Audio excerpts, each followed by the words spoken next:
tucked in the Nilgiri hills in this quaint town of Kotagiri. Life for the local communities here was mostly idle, their only source of employment being tea plantation or odd jobs which fetched meagre incomes. Sumitra is one such local. Her days were spent in household chores and tending to her kids. Earning a monthly income was a distant dream until one organization changed her life. இங்கே வந்து ஒரு 24 குடும்பங்கள் வாழ்ந்துட்டுருக்கோம். இந்த Adimali company Adimali பழங்குடியினர் உற்பத்தியாளர் company வந்து இப்போ தொடங்கி 4 மாதம் ஆச்சுங்க. இதுக்கு முன்னாடி கோம்பி பழங்குடி மக்கள் வளர்ச்சி குழுன்னு செயல்பட்டிருந்தேன். இதுக்கு வந்து சப்போர்ட்டிங் பயிற்சி எல்லாம் கொடுத்து கீஸ்டோன் கொடுத்துட்ருந்தாங்க. ஸோ இந்த எங்கள் ஏரியாவில் இது ஒரு 7-8 வருஷத்துக்கு முன்னாடி சுசிலான்ட்டு ஒரு அம்மா வேலை பண்ணிகிட்டு இருந்தாங்க கீஸ்டோனில்.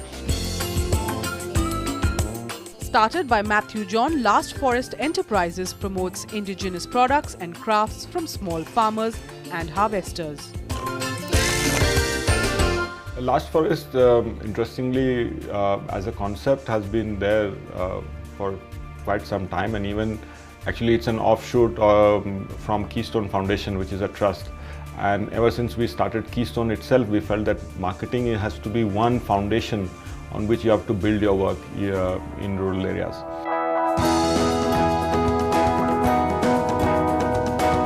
It's been a boon to the local farmers and craftspeople, giving them a chance to showcase their products and get good returns.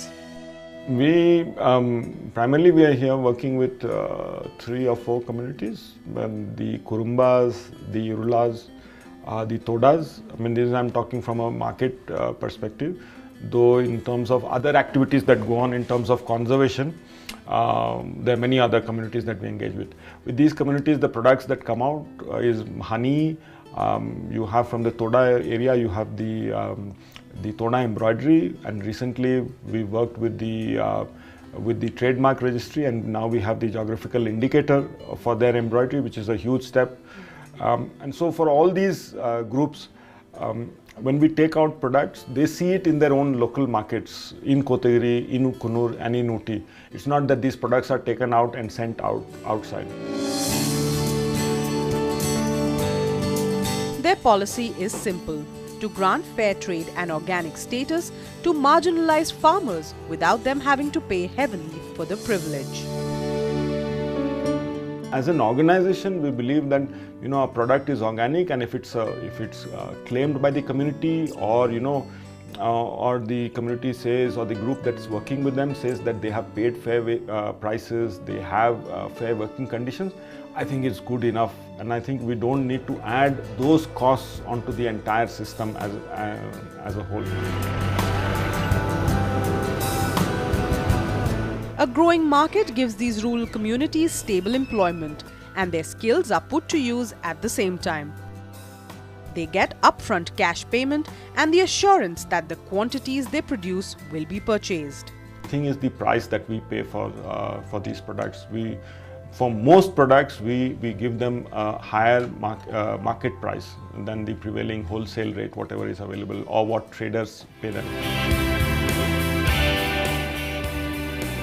Last Forest has created a network of retail stores in Mysore, Uti, Kannur and Kotagiri. Honey, spices, coffee, oils, lip balms and soaps are some of the best-selling items. I think these stores